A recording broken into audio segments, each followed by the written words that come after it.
복잡한 정책부터 실물 경제와 투자까지 눈여겨봐야 할 경제 이슈를 깊이 살펴보는 시간입니다. 경제 읽기 경향신문 박병률 경제부장 전화로 만나보겠습니다. 부장님 안녕하십니까? 네, 안녕하세요. 네, 오늘 2023년도 세법 개정안이 발표됐는데요. 먼저 내용을 좀 정리해 주시겠어요? 네, 정부는 매년 이제 이맘때면 내년도 그 세법 개정안을 발표를 하는데요. 네. 이렇게 발표를 하고 나서 그 내용은 이제 연말에 그 국회를 통과하게 되면 이제 내년부터 이제 시행이 되는 그런 이제 내용들입니다. 네. 이제 어김없이 오늘도 이렇게 발표를 했는데 그 올해 그 세법 개정안 특징부터 일단 말씀을 드리면 네네. 지난해와 비교를 하면 별 내용이 없다. 이렇게 말씀을 드릴 수가 있을 것 같습니다. 네.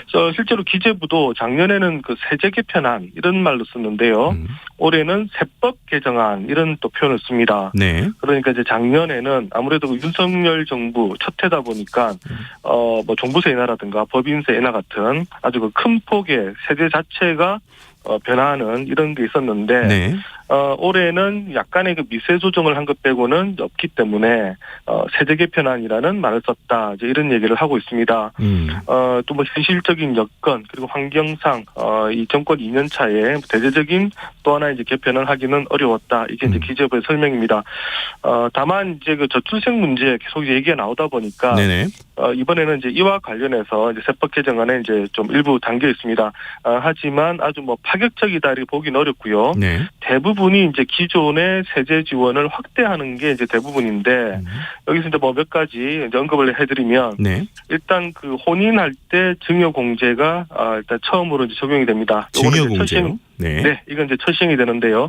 1억 원 공제가 첫 시행이 되는데 결과적으로 이렇게 되면 양가 부모님으로부터 최대 3억 원까지 결혼할 때 증여한다면 증여세를 내지 않게 되는 게 있습니다. 네. 그리고 또 이제 그 자녀 장려금이라는 게 있는데요. 이제 소득이 적은 가구의 경우에 이제 자녀들에게 1인당 얼마 주는 이런 게 그 자녀 장려금인데 지금은 가구당 소득 상한이 4천만 원인데 이게 7천만 원까지 올라갑니다. 그러니까 이제 7천만 원 소득을 받는 가구까지도 자녀 장려금을 주는 식으로 이제 바뀌고요. 그리고 이제 자녀 1인당 최대 80만 원 주던 게 이제 100만 원으로. 그러니까 이 자녀 장려금은 대상도 확대되고 이제 금액도 확대가 됩니다. 그리고 또 이제 많은 분들이 좀 관심을 가질 만한 게 보니까 영유아에 대한 의료비세 공제. 네. 지금은 1년에 700만 원 한도가 있는데 이 한도가 이제 사라집니다. 아하. 그리고 또 산후조리 비용 지금은 이제 급여액 한도가 있는데요. 이것도 이제 내년부터는 만약 국회를 통과한다면 이 총 급여액 한도가 이제 사라지기 때문에 모든 근로자가 산후조리 비용에 대해서는 세액 공제를 받을 수 있는 그런 식으로 이제 제도가 바뀌게 됩니다. 네, 그렇군요. 저는 가장 눈에 띄는 게 결혼할 경우 최대 3억까지 증여세를 내지 않고도 받을 수 있다라는 얘기인데 조금만 더 구체적으로 이 부분 설명해 주시겠어요? 네, 이게 뭐 지난해 그 하반기 경제정책 방향에 언급이 됐던 내용인데요. 다만 이제 그 추가적인 공제 액수가 얼마냐, 이것만 이제 공제가 되지 않았습니다. 네. 오늘 이제 정부 발표를 보면 부모나 조부모 등 그 직계 존속으로부터 혼인 신고를 전후해서 그 전 2년, 후 2년 이렇게 네. 총 4년 이내에 재산을 증여받는 경우에 현재 적용되고 있는 기본공제 5천만 원에 대해서 더해서 그리고 네. 이제 1억 원 추가를 공제를 해주겠다 이렇게 밝혔습니다. 이제 지금도 보면 이제 증여세 우리가 이제 증여를 받게 되면 이 공제가 10년간 5천만 원까지는 공제를 받을 수 있습니다. 네네. 근데 여기서 이제 결혼할 경우에는 1억 원을 추가로 이제 더해 준다라는 얘기인데 그러니까 이제 1인당 1억 5천만 원까지는 결혼할 때 증여를 받으면 이제 세금을 한 푼도 안 내도 된다는 얘기고요. 네. 만약에 이제 그 남편과 아내 두 사람이 이제 양가에서 각각 1억 5천만 원씩 증여를 받는다면 최대 3억 원까지는 증여를 받더라도 세금을 안 낸다 이 얘기입니다. 네. 그럼 이게 이제 지금과 보면 어떻게 다르느냐 이것도 궁금할 텐데요. 지금은 이제 그 각각 공제가 5천만 원까지 되니까 사실 이제 1억 원 받을 때까지는 뭐 지금까지도 그러니까 두 사람 합쳐서 1억 원 받을 때까지는 이제 세금을 안 냅니다만 네네. 나머지 차익 2억에 대해서 이제 세금이 원래는 붙는데 이제 이게 이제 감면이 되는 겁니다. 현행법을 보면 1억 원에 대해서 증여세 이제 10%가 붙는데요. 이거 이제 자진 신고 안 한다 치고 그냥 단순하게 계산을 하면 그 1억 원 지금 이제 부모님한테 증여받으면 1,000만 원 세금을 내도록 되어 있습니다. 네. 그러니까 이제 1억 원 공제 합쳐서 두 개 2억 원 공제해 준다고 하니까 만약에 양가 부모님으로부터 총 뭐 2억 원을 추가로 더 이제 그 증여를 받는다 이러면 네. 2천만 원 세금을 절세할 수 있다. 2천만 원 아낄 수 있다. 네, 지금보다 네. 이렇게 보시면 됩니다. 근데 다만 여기서 또 저희가 주목을 해야 될 게 이 증여세는 누진세입니다. 누진세. 증여액이 네. 많을수록 이 세금이 높아지는 이제 그런 체계인데요. 제가 이제 계산을 해보니까 이 과표 기준으로 보니까 만약에 1억 원이 아니라 5억 원 이하로 받는다면 최대 2천만 원까지 세금이 절감되고요. 10억 원 이하까지 받는다면 3천만 원, 그리고 30억 원 이하로 증여를 받는다면 이제 4천만 원, 그리고 최대로 보면 이제 5천만 원까지 증여세를 적게 낼 수가 있습니다. 네.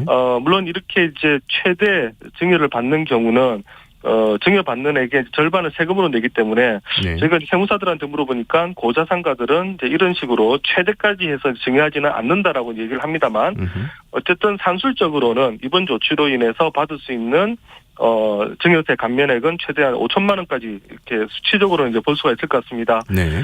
이제 기술적으로 좀 말씀드리면 만약에 그럼 증여를 받을 때 현금이 아니라 부동산, 주식, 가상자산 이렇게도 받을 수가 있는데요. 네네.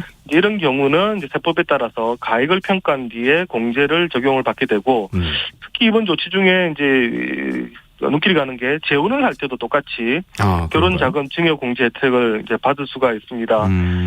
이런 혼인에 따른 증여재산 공제 만약에 국회를 통과한다면 내년 1월 1일 증여분부터 이제 적용이 되는데요. 만약에 이제 올해 내가 결혼을 했을 경우 또 궁금하실 텐데 네. 올해 결혼을 했는데 하고 나서 올해 만약에 결혼 장음을 증여받으면 이 공제 혜택이 소급 적용이 되지 않습니다. 올해 결혼을 했더라도 내년에 증여를 받는다면 이제 공제가 되는데요. 앞서 말씀드린 것처럼 결혼 후 2년까지 공제가 가능하기 때문에 이제 그렇습니다. 그리고 만약에 증여를 받은 뒤에 결혼이 무산된다면 그리고 이제 3개월 내에 내 재산을 반환을 하면 처음부터 이제 증여가 없었던 것으로 이렇게 또 간주한다고 합니다. 네, 그렇군요. 그러니까 그러니까 기본 한 2천만 원, 최대 5천만 원까지 이 증여세를 줄일 수 있다. 적지 않은 금액인데 이렇게까지 감면해주는 이유 뭔가요? 일단 정부는 그 저출생 대책이다 이렇게 얘기를 하고 있습니다. 네.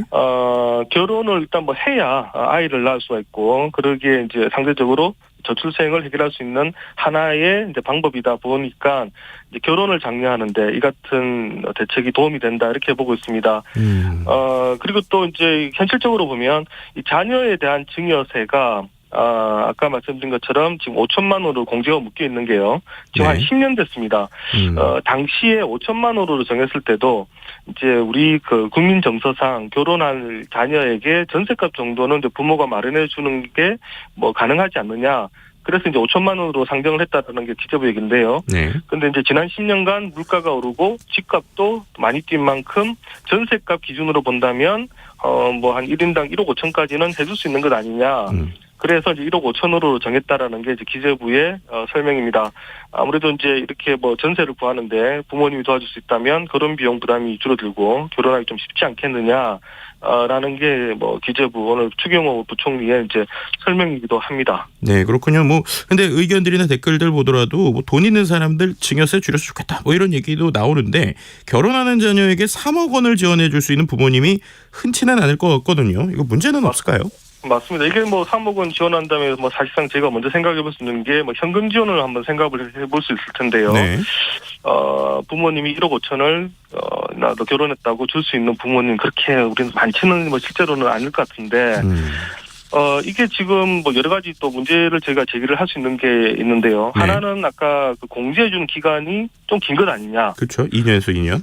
네, 결혼 전 2년, 결혼 네. 후 2년인데 네. 이러면 꼭 그 전셋값 마련이 아니라 네. 일반적인 증여 용도로도 사용될 수 있는 것 아니냐 이런 지금 제가 지적을 할 수가 있을 것 같습니다. 네. 기재부는 이렇게 넓게 잡은 이유가 실제 결혼하는 거 그리고 혼인 신고일 그리고 전셋집 마련 시기 이런 사례들이 이제 각기 다르다 보니까 결혼 전후로 2년씩은 해서 4년까지는 우리가 인정을 해줘야 된다 이런 얘기인데. 조금 납득하시는 분도 있을 것이고 네. 아마 못하시는 분도 좀 있을 것 같고요. 또 하나는 이렇게 그 받은 증여재산을 반드시 주택 마련에 써야 하느냐 그렇게 하지 않아도 된다는 겁니다. 네. 정부에게는 현실적으로 이 증여재산이 용도에 맞게 그러니까 전셋값 마련하는데 쓰였는지 아닌지 우리가 확인하기 어렵기 때문에 일단 증여액으로만 이제 보겠다라는 게 네. 기재부의 이제 얘기인데, 네, 이것도 이제 뭐 여러 가지 이제 애청자 여러분들의 판단에 맡기겠습니다. 네, 뭐 결혼하지 않는 자녀들 간의 형평성 문제도 나올 것 같고 또 이 혼인 자녀에 대해서 상속세 공제 확대하는 게 진짜 효과가 있을까 뭐 이런 얘기들 나올 것 같은데 어떻게 보세요? 네, 맞습니다. 일단은 이제 미혼 자녀들의 이제 차별 얘기가 안 나올 수가 없을 것 같은데요. 네.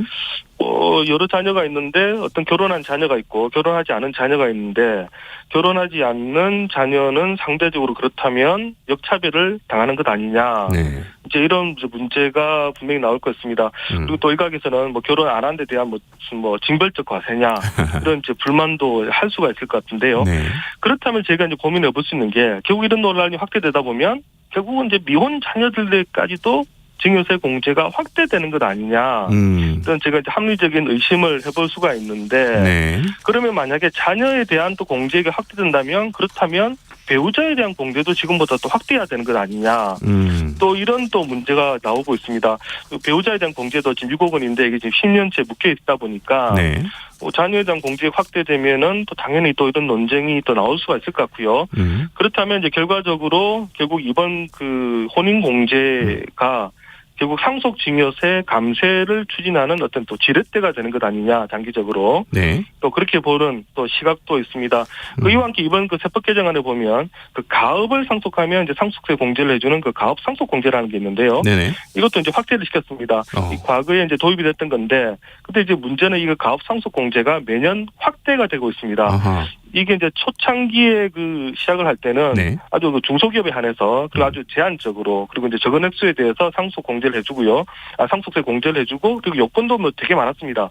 가업을 오랫동안 좀 유지를 해야 된다든가 그리고 이제 직원 수를 유지해야 된다 이런 것들이 있었는데 네. 이게 갈수록 이제 약해지고 있고요. 네. 최근에는 이제 중견 기업까지 확대가 되고 있고 또 세율도 지금 점점 낮아지고 있어서 결국 이제 이런 식으로 뭐 혼인 공제라든가 그리고 가업 상속 공제를 통해서 상속세에 대한 현재 그 기반을 외곽부터 허물고 있는 것 아니냐 이런 지적도 저희가 좀 할 수는 있을 것 같습니다. 네, 그렇군요. 뭐 말씀해주신 것처럼 뭐 지난해 비교해서 세법 개정안이 큰 변화가 없어 보이는데 이 상속증여세 뭐 개편한다는 이야기도 있고 뭐 여러 가지로 우리가 좀 논란이 될 수 있는 부분들이 좀 어느 정도 존재하는 것 같습니다.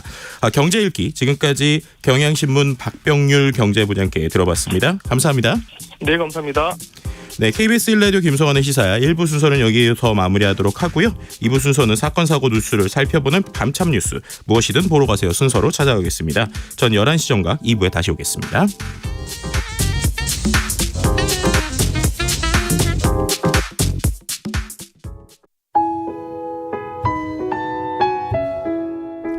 청취자 여러분, 위기가정을 찾아주세요. 어려운 경제 상황 속에서 긴급한 경제적 지원이 필요한데도 복지 사각지대에 놓여 있어 아무런 지원도 받지 못하고 극한 상황으로 내몰리고 있는 위기가정이 늘고 있습니다. KBS 강태원 복지재단에서는 사회 안전망에서 벗어나 위기에 처해 있는 가정을 발굴해 긴급 지원하는 사업을 진행합니다. 여러분 주위에 스스로의 힘만으로는 도저히 일어설 수 없는 힘든 이웃이 혹시 있는지 찾아봐 주세요. 우리 사회의 건강한